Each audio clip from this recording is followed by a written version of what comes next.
Good evening. हमारा topic है conjunctions. इसके पहले लेसन में भी हमने कंजंक्शन सीखे थे, एंड, बट, ऑल्सो, एज। आज हम और नए कंजंक्शन सीखने वाले हैं। कौन से? एज सुन एज पर एज, और ऐसे बहुत सारे। तो चलिए शुरुआत कर दे एज सुन एज से। पर आपको एक बात बताना चाहता हूँ कि आपको जो भी हमने अभी तक सीखा है आपको उसकी प्रैक्टिस करना है। मुझे पता है आप प्रैक्टिस कर रहे हो, पर आपको और ज्यादा प्रैक्टिस करना है। जितनी आप प्रैक्टिस करोगे उतनी आप इंग्लिश जल्दी बोल पाओगे। क्योंकि हम इंग्लिश क्यों नहीं बोल पाते? आप क्यों नहीं बोल पा रहे हो? क्योंकि आप उतनी प्रैक्टिस नहीं कर रहे हो। हम लिख सकते हैं, हम पढ़ सकते हैं, पर हम बोल नहीं सकते क्योंकि हम उसकी प्रैक्टिस नहीं करते। इसलिए आपको प्रैक्टिस करना है। चलिए हमारे टॉपिक पे as soon as.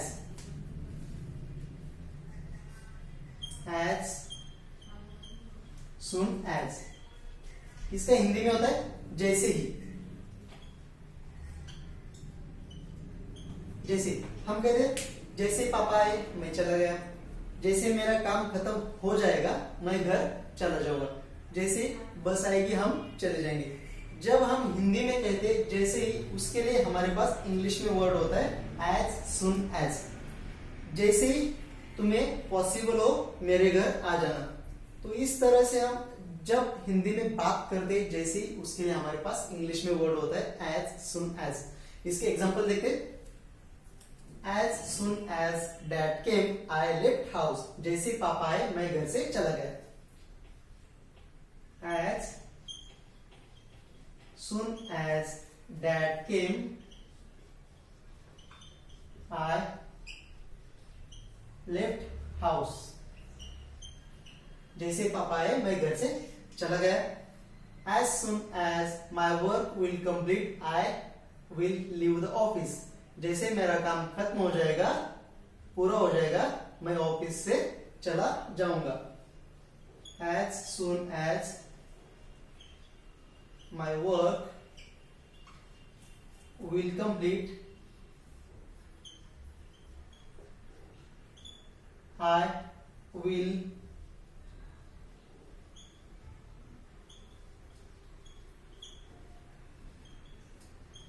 leave the office. जैसे मेरा काम पूरा हो जाएगा मैं ऑफिस से चला जाऊंगा।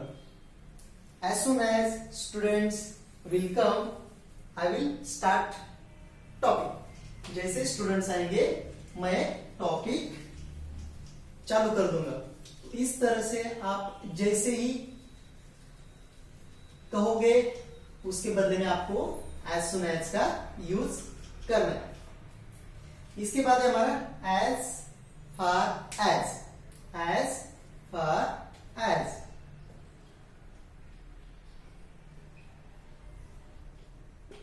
इसका हिंदी में होता है जहां तक।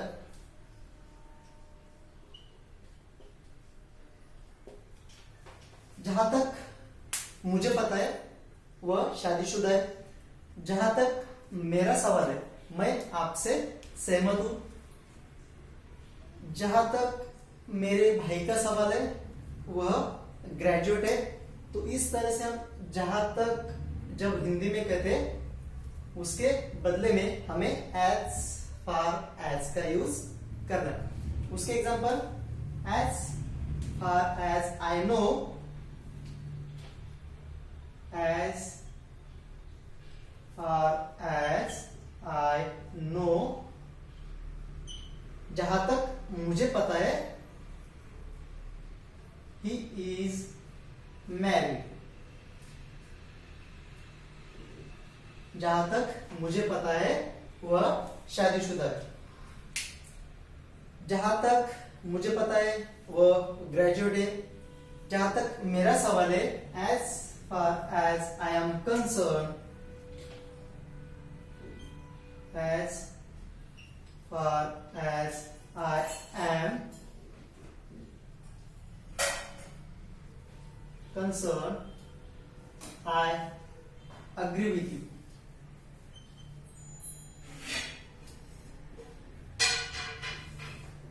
जहां तक मेरा सवाल है मैं तुमसे सहमत हूं।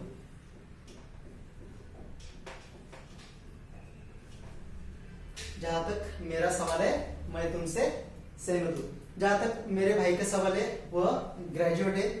इस तरह से आप जहां तक हिंदी में बोलते हो उसे रिप्लेस कीजिए एज फार एज से।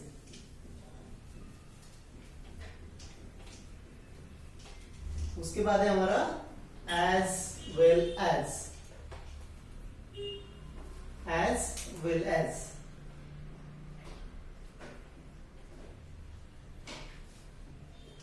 इसका हिंदी में होता है साथ ही साथ।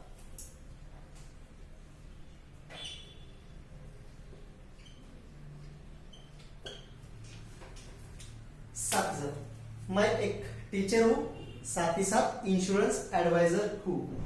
तब हम एज वेल एज से बात चालू करेंगे। जैसे I am a teacher as well as insurance advisor. वह क्रिकेटर है, साथ ही साथ एक राइटर है। He is a cricketer as well as a writer. He is a cricketer as well as a writer. तो इसके example I am a teacher as well as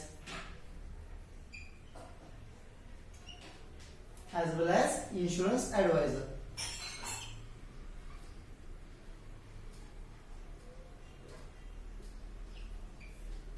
मैं एक टीचर हूं, साथ ही साथ इंश्योरेंस एडवाइजर हूं।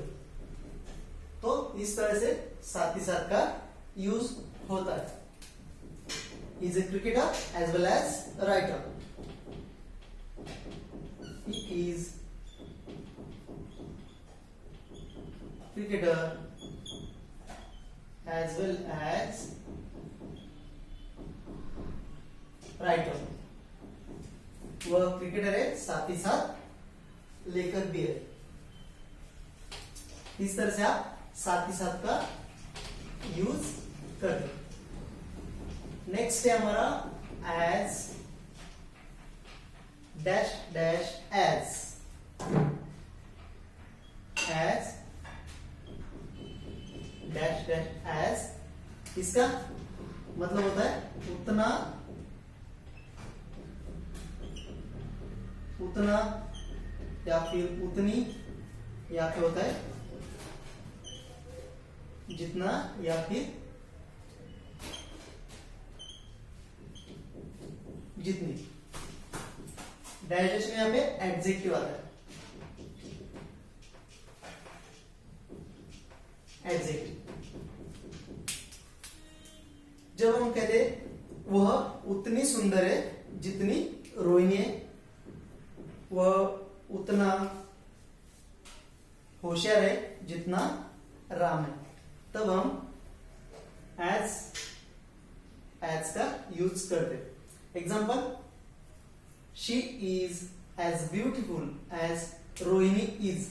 वह उतनी सुंदर है जितनी रोहिणी है, तो इसे कहेंगे she is as beautiful as Rohini is. वह उतनी सुंदर है जितनी रोहिणी है।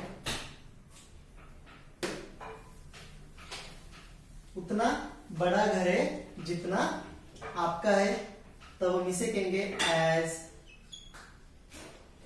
Big as your house. उतना बड़ा जितना आपका घर है, as big as your house.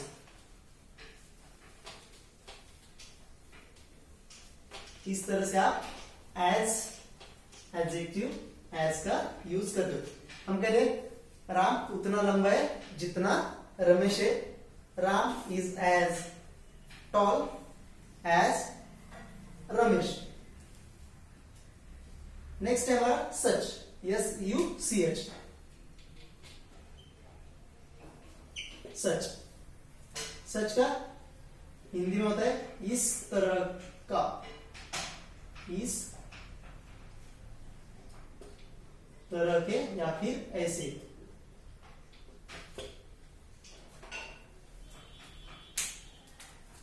इस तरह के ऐसे ऐसे लोग स्वार्थी होते, तब हम कहते हैं सच पीपल आर सेल्फिश। ऐसे दोस्त सेल्फिश होते, सच फ्रेंड्स आर सेल्फिश, तब हम सच का यूज करते। इस तरह के लोग सेल्फिश होते, तब हम इसे कहेंगे सच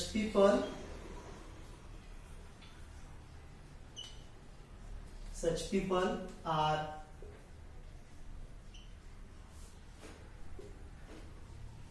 selfish.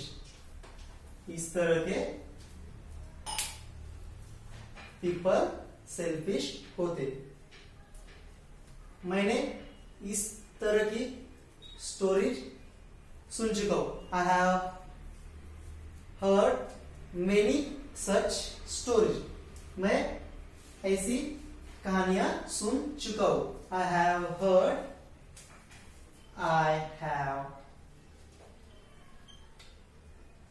Heard many such stories. मैं ऐसी कहानियां सुन चुका हूं। I have heard many such stories. जब हम इस तरह की या फिर ऐसे जब हम हिंदी में कहते उसके लिए हम सच का यूज करते। इसके बाद हमारा सच एज कब यूज होता है? जैसे कि या फिर उदाहरण के तौर पर उसका एग्जांपल, जैसे कि मेरे पास मोबाइल है, लैपटॉप है, camera et cetera. Such as Hindi में क्या? जैसे कि या फिर उदाहरण। I have many things such as mobile, laptop, camera, etc. मेरे पास I have many things such as mobile, laptop, camera etcetera. मेरे पास बहुत चीजें हैं, जैसे कि लैपटॉप है, मोबाइल है, कैमरा है, ऐसे बहुत सारे मेरे पास चीजें। तब हम सच एज का यूज करते हैं। I have many things such as mobile, laptop, camera, books et cetera. तब हम सच एज का यूज करते हैं। इसके बाद हमारा इन सच अ वे का हिंदी में होता है इस तरह से या फिर ऐसे। इन सच अ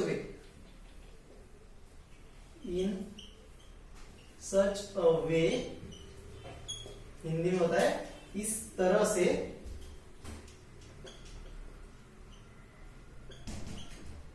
या फिर ऐसे।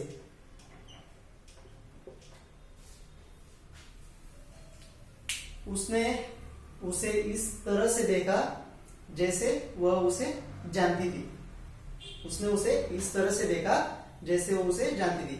She looked at him in such a way that she knew him. उसने उसे इस तरह से देखा जैसे वह उसे जानती थी। Example, she looked at him in such a way that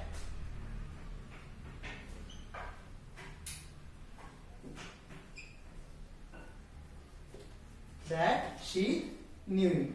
उसने उसके तरफ ऐसे देखा जैसे कि वह उसे जानती थी। She looked at him in such a way that she knew him. तो ये थे हमारे आज की कंजंक्शन। और इसके साथ आपको एज वेल एज के थोड़ा सा रूल आपको याद रखना है, मैं आपको बता देता हूं एज वेल एज। जब दो अगर सब्जेक्ट हो तो एज वेल एज में अगर हम उसे यूज करें तब जो पहला सब्जेक्ट रहेगा उसके अकॉर्डिंग हेल्पिंग वर्ब लगेगा। As well as,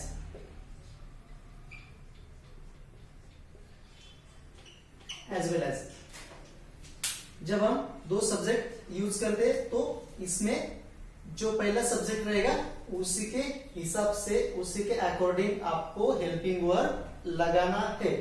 example, I as well as he, I as well as he am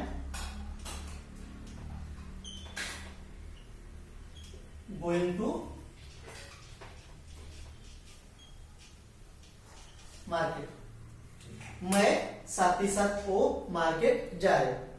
यहाँ पे क्या है, आई और ही है। आप कहोगे एक से दो लोग है तो यहाँ पे आर आना चाहिए। तो एज वेल एज जब भी आप यूज करोगे तब आपको फर्स्ट सब्जेक्ट के अकॉर्डिंग आपको हेल्पिंग वर्ब का यूज करना है। अगर यहाँ पे ही होता तो यहाँ पे इज आता। He as well as I is going to market. He as well as I is, क्यों? क्योंकि यहाँ पे ही पहला सब्जेक्ट है, उसी के अकॉर्डिंग हम हेल्पिंग वर्ब का यूज करेंगे। He as well as I is going to market. वो साथ ही साथ मैं मार्केट जा रहा हूं। तब आपको पहले सब्जेक्ट के अकॉर्डिंग आपको हेल्पिंग वर्ब का यूज करना है। जब आप एग्जाम में आपको अगर पूछे जाए तो आपको फर्स्ट सब्जेक्ट के अकॉर्डिंग आपको हेल्पिंग वर्ब का यूज करना है। बोलने में कोई प्रॉब्लम नहीं, पर हम बोलना ही चाहते तो सही तरीके से इंग्लिश बोलनी चाहिए। करेक्ट इंग्लिश हमें बोलना है, हमें गलत इंग्लिश नहीं बोलना है। तो ये भी आपको थोड़ा थोड़ा रूल आपको याद रखना है, ठीक है। तो इसके पहले वाले कन्वेंशन और आज के हमने जितने भी कन्वेंशन सीखे उसकी प्रैक्टिस कीजिए। Thank you so much.